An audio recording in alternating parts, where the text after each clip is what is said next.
fraud, wasn't there?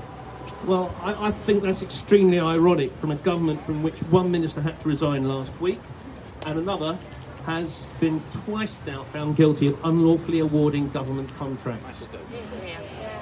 There's no proof that I've seen or heard that shows that there's any more fraud in these schemes than on any other government scheme. So why were they excluded? There's always money to be found for boats, planes and wallpaper. So why wasn't it possible to find money for people who lost their entire incomes overnight? So let's look at the evidence and the systems in place elsewhere. We can learn from perhaps Northern Ireland. It looks very much as if there was a deliberate choice to refuse and exclude fellow citizens in England, Scotland and Wales. We mustn't accept that choice. And a deliberate choice, it was. So the effects of what's happened to the excluded could be felt for generations. Some are at risk of never getting out of the circle of poverty. And I think groups advocating subprime finance are perhaps missing the point. Many people have lost their homes.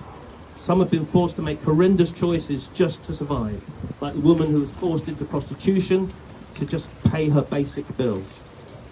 So to return to my earlier point and to conclude about nobody being left behind, will Mr. Sunak clearly state that he meant those words then and continues to mean them now about nobody being left behind? Alternatively, was he being disingenuous then, or is he being disingenuous now?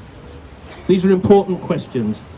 Millions of people deserve proper answers to this, and the time for that is now, 16 months on from Mr. Sunak's proclamation.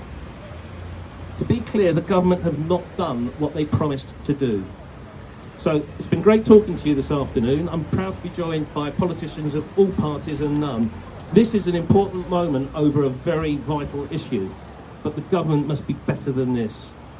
So absolute shame on Rishi Sunak, Boris Johnson, this government and the Treasury. This cannot stand.